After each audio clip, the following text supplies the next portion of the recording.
여러분 안녕하십니까. 6월 24일 토요일 넘치는 우리 교회 EQ 54일차 시작하도록 하겠습니다. 오늘 본문 말씀은 마태복음 3장 13절부터 4장 17절까지 말씀입니다. 예수님이 탄생하셨고 세례 요한이 이렇게 사역을 준비하는 주의 길을 예비하는 자의 사명을 감당하고 있고, 이제 예수님께서 본격적인 사역을 시작하십니다.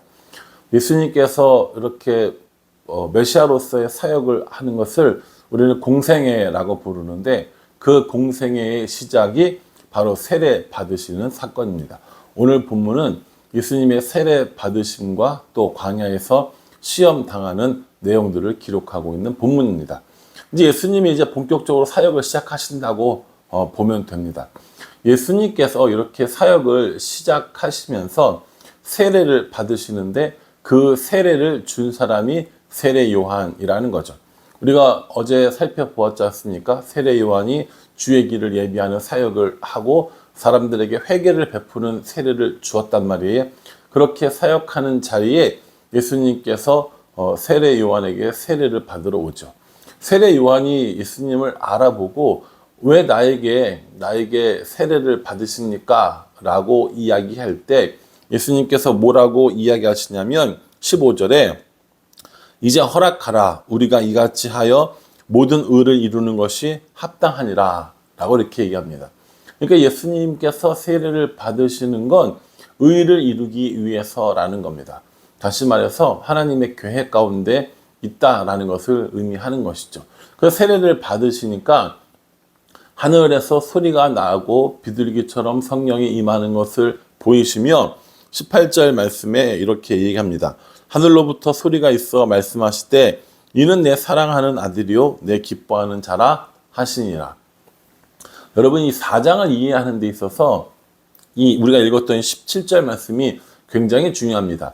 이는 내 사랑하는 아들이요 내 기뻐하는 자라 라고 하는 하늘로부터 소리가 들렸다고 했지 않습니까?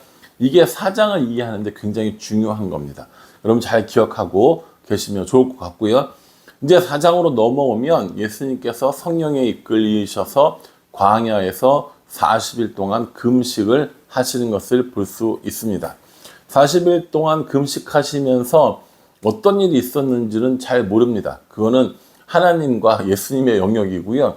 우리는 40일 동안 이렇게 금식하셨구나 라고 생각하면서 예수님이 인간의 이런 굶주림에 대해서도 충분히 경험하시는구나 라는 정도만 알고 있으면 될 것 같습니다. 40일 금식을 예수님이 하셨기 때문에 사람들도 40일 금식하는 분들이 많이 있습니다. 여러분 혹시 부흥 강사나 어떤 분들의 명함에서 40일 금식 몇 회 이런 거 혹시 보신 적 있으세요? 저는 본 적이 있거든요. 부흥 강사가 명함을 줬는데 거기에 40일 금식 몇 번 이렇게 써놨더라고요. 그래서 와, 정말 대단하다. 예수님도 한 번밖에 안 한 걸 이렇게 생각했었는데, 40일 금식은 스펙을 위해서 하는 게 아닙니다. 내가 이만큼 신령한 사람이야, 이걸 보여주려고 하는 것이 아니라 정말 하나님께 간절한 마음이 있어서 하는 것이 40일 금식인 거지, 그거를 명함에다가 써서 나는 이만큼 금식한 사람입니다 라고 이야기하는 건 하나님이 기뻐하시는 금식이 아닐 거라고 저는 생각합니다. 그러니 혹시 우리들 가운데 40일 금식하신 분들 계시면 훌륭합니다. 정말 존경하고요. 대단하다고 생각합니다. 그러나 그게 우리들의 신앙의 스펙이 되지 않고 하나님을 향한 간절한 마음을 담은 금식 그리고 기도 이런 것들이 되었으면 좋겠다고 생각을 합니다. 이렇게 예수님께서 금식하시면서 하나님과 교제하고 있을 때 시험하는 자가 옵니다. 3절에 보면 시험하는 자가 예수께 나와서 이르되 이렇게 얘기하는 거죠. 예수님도 시험을 받으셨다라는 겁니다. 그래서 히브리서에 보면 예수님께서는 우리의 연약함을 다 아시는 분이라고 그랬어요. 똑같이 시험 받으시는 분이라고 이야기를 했습니다. 그런데 예수님은 죄가 없는 분이다라고 이야기를 하는 거죠. 예수님 이 땅에 오셔서 사람들이 당하는 육체적인 고난 또 이런 영적인 시험들을 다 경험하셨다라는 겁니다. 그렇기 때문에 사람들을 충분히 이해하고 또 사람들의 마음, 사람들의 생각을 충분히 아실 수 있다라는 겁니다. 이 시험하는 자가 와서 뭐라고 시험하냐면 3절에 내가 만일 하나님의 아들이여든 명하여 이 돌들로 떡덩이가 되게 하라 라고 말씀하십니다. 돌을 떡으로 만드는 걸 그걸 왜 못하겠어요, 사실은. 그리고 이 지금 얼마나 지금 40일 금식하는 동안 얼마나 배가 고프셨겠습니까? 이거는요, 단순히 먹을 것을 먹어라 라는 육체의 시험이 아닙니다. 이 시험하는 자가 뭐라고 이야기하냐면 내가 만일 하나님의 아들이여든 이렇게 이야기를 하거든요. 자, 3장 17절에 뭐라고 얘기했죠? 하나님께서 하늘에서 소리가 들려서 이는 내 사랑하는 아들이요 내 기뻐하는 자다 라고 말했는데 오늘 시험하는 자가 뭐라고 시험하냐면 돌을 떡으로 만들어라 이거 아니고요. 내가 만일 하나님의 아들이거든 이거 얘기하는 겁니다. 그러니까 하나님의 아들이라는 것을 증명해봐라 이렇게 얘기를 하는 것이죠. 그러니까 이 사단은요, 시험하는 자는 우리에게 뭘 시험하게 하냐면 하나님이 우리에게 주신 약속을 시험하게 합니다. 그 약속을 의심하게 하고 그 약속을 믿지 못하게 하는 일들을 하는 것이죠. 분명히 하나님께서 이는 내 사랑하는 아들이요 내 기뻐하는 자라 라고 말씀해 주셨는데 시험하는 자가 와서 내가 만일 하나님의 아들이거든 이렇게 얘기하면서 이 돌을 떡으로 만들면서 하나님의 아들인 것을 증명해봐 라고 이렇게 이야기를 하는 것이죠. 근데 예수님께서는 그 말씀을 신명기 8장 3절 말씀으로 이겨내십니다. 사람이 떡으로만 살 것이 아니다. 하나님의 말씀으로 사는 거다 라고 하면서 증명하시지 않습니다. 말씀으로 이기실 뿐이죠.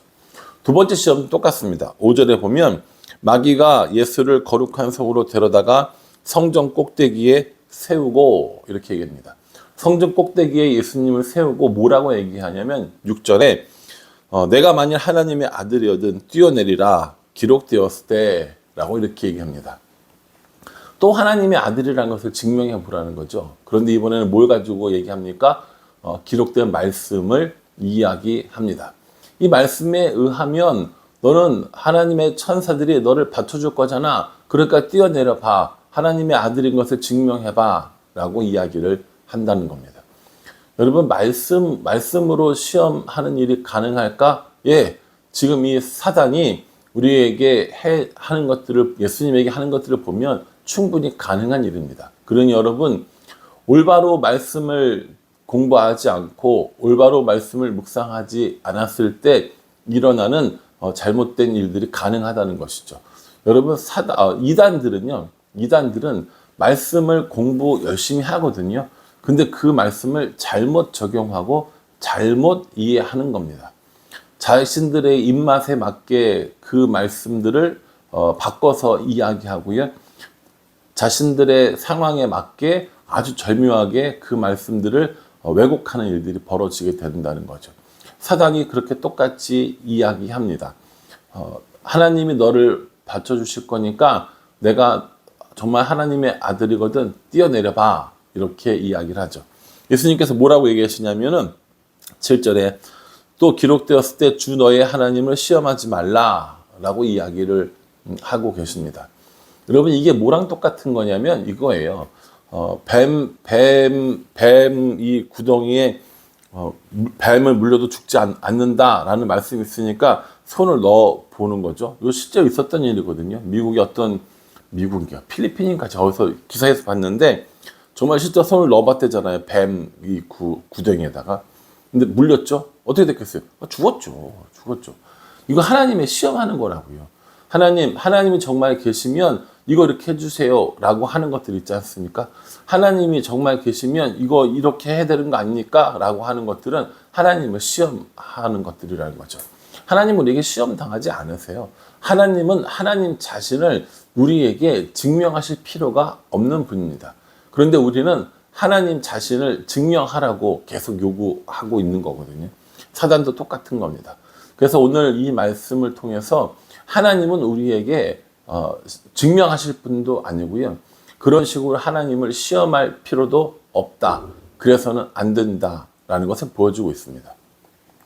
일이 이 지경이 되니까 사단이 세 번째 시험을 합니다. 8절에 마귀가 또 그를 데리고 지극히 높은 산으로 가서 천하만국과 그 영광을 보여 이르되 내가 만일 내게 엎드려 경배하면 이 모든 것을 내게 주리라 라고 이렇게 얘기하죠.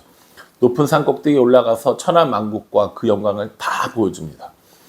그렇게 하면서 뭐라고 이야기하냐면 나한테 경배하면, 내게 경배하면 이 모든 것들을 다 내게 주리라 라고 이야기를 합니다.